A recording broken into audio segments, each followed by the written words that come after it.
Welcome to our Devos. This week we are talking about taking inventory, in particular, how to have the attitude of a manager and what this looks like from the lens of stewardship, not just money. We're going to talk about money next week, and we're not talking about just giving. Of course, we're going to talk about giving, but it's going to be on the lighter end because most of us, we all want to be generous, but we don't know how to handle managing all that God gives us when it comes to money. But today, I want to really talk to you about when it comes to management, you have to realize that in all of your work, you want to work for the Lord. Work for the Lord. I know that's so trite.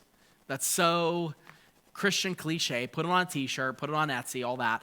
But it really does make a difference in terms of your attitude and how your attitude comes across in your work when you're recognizing that you're doing this not just for a role as a job, but you're doing it in service to the Lord himself. In Colossians chapter 3, verse 23 through 24, Paul writes, "Whatever you do, work heartily as for the Lord and not for men, knowing that from the Lord you will receive the inheritance as your reward. You are serving the Lord Christ." So this is the verse that I point to that enables you to still do a good job when you work for a bad boss. Yes, some of you work for bad bosses. Spoiler alert, some of you are bad bosses. And so sometimes if you work for a bad boss, and I've talked to people that are like, "Oh, I'm in this job and I don't have another job lined up, and I just hate it so bad." I was talking to somebody not too long ago from the church. They reached out to me and they said, "I'm really struggling with this and my boss is really bad." And I said, "Well, you're not there for him.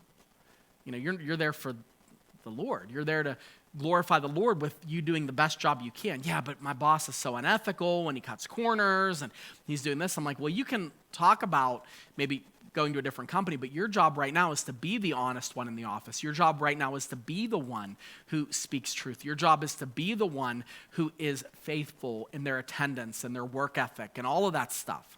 That's your job now." And it's a shift. And the passage that I always kind of go to, the story that I always go to is, if you look at the book of Daniel.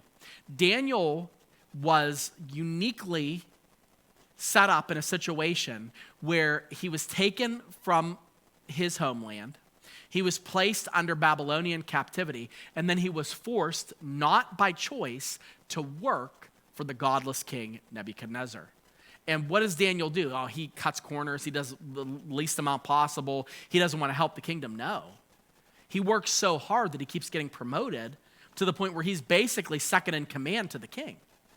And he has such a high reputation that if you know the story of Daniel in the lion's den, whenever they set a trap for him, and it's a long story, read the story, the other government officials set a trap to execute Daniel.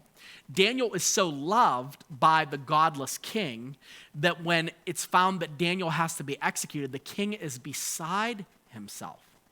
Now you're saying, well, we shouldn't be honoring and working working for godless people and caring for godless people. Why? You're not working for them, you're working for the Lord. I'm not saying you do unethical things. Daniel didn't. But what I'm saying is you want to work heartily and do the best you can at that job so that you can become a person who is known as a good worker who's working heartily to the Lord. If you only work with people that think and act like you or think and act godly, we are never, ever going to have Christians in government. It's not going to happen, folks. But we need godly people that are in those roles. There's, a lady in our church we talk about, Kim Salonetra. She's working in government, and she is, she has her banner clear. She loves Jesus. She's serving him. She's there to serve him. She has her priorities. And so when we talk about that, she's working with people that's not necessarily their agenda, but she's working there as unto the Lord.